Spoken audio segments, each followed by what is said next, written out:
જય શ્રી કૃષ્ણ, જય શ્રી વલ્લભ. રાધે કૃષ્ણ સત્સંગમાં આજે નવરત્ન ગ્રંથનો 3જો શ્લોક જોઈશું. પણ તે પહેલાં આપ રાધે કૃષ્ણ સત્સંગમાં જોડાવા માંગતા હોય તો લાઈક કરજો, શેર કરજો અને સબસ્ક્રાઈબ કરજો, જેથી આવતા નવા તમામ પ્રસંગો આપના સુધી પહોંચી શકે.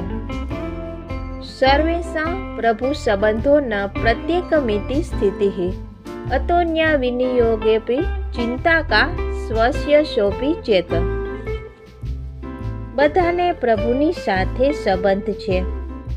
એકનો પ્રભુ સાથે મુખ્ય સંબંધ છે અને બીજાનો ગુણ છે તેવું નથી. અન્ય જડ ચેતન પદાર્થોનો આપણામાં વિનિયોગ થાય અને આપણો વિનિયોગ અન્ય જડ ચેતન પદાર્થોમાં થાય તો પણ ચિંતા કરવી નહીં.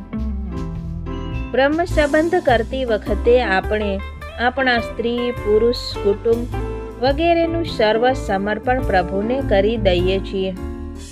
પરંતુ તે બધા ચેતન પદાર્થો છે, તેમને અલગ અલગ બ્રહ્મ સંબંધ કરાવવું જરૂરી છે, કારણ કે દરેકને પોતાનો સ્વતંત્ર આત્મા છે. દરેકને 5 દોષો લાગેલા છે. પોતાના સ્વતંત્ર આત્માની સત્તા દૂર કરવા અને દોષ દૂર કરવા અલગ બ્રહ્મ સંબંધ જરૂરી છે. તેમ છતાં જો આવું અલગ બ્રહ્મ સંબંધ કોઈ કુટુંબીને ન થયું હોય તો પણ તેની ચિંતા ન કરવી. આપણા સંબંધથી તેમનું પણ પ્રભુને સમર્પણ થયેલું જ છે તેમ માનવું. આવી રીતે આપણા બ્રહ્મ સંબંધથી જળ પદાર્થોનું પણ સમર્પણ થઈ જાય છે.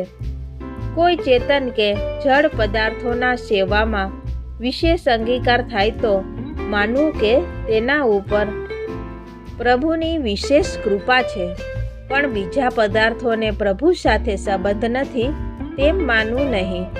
સ્ત્રી, પુત્ર વગેરેને સેવામાં ઉપયોગ કરવો જોઈએ, પણ તેમનો ઉપયોગ આપણા દેહ વગેરે માટે કરીએ તો પણ ચિંતા ના કરવી. આપણું જીવન સેવા સ્મરણમાં જ વીતવું જોઈએ. છતાં કુટુંબના ભરણ પોષણ માટે નોકરી ધંધો કરવો પડે તો પણ ચિંતા ના કરવી. બધા કાર્ય આસક્તિ રાખ્યા વિના કરવા. પ્રભુને સમર્પણ કરેલા બધા જળ ચેતન પદાર્થોમાં અહંતા મમતા ન રાખવી.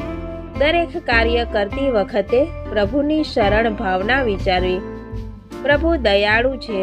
આ રીતે રહેવા છતાં પોતાના જીવને અવશ્ય અંગીકાર કરશે જ, માટે ચિંતા કરવી નહીં. આ સાથે જ આપણે આજના રાધે કૃષ્ણ સત્સંગને અહીં વિરામ આપીએ. ફરીથી મળીશું નવા પ્રસંગોની સાથે. જય શ્રી કૃષ્ણ, જય શ્રી વલ્લભ.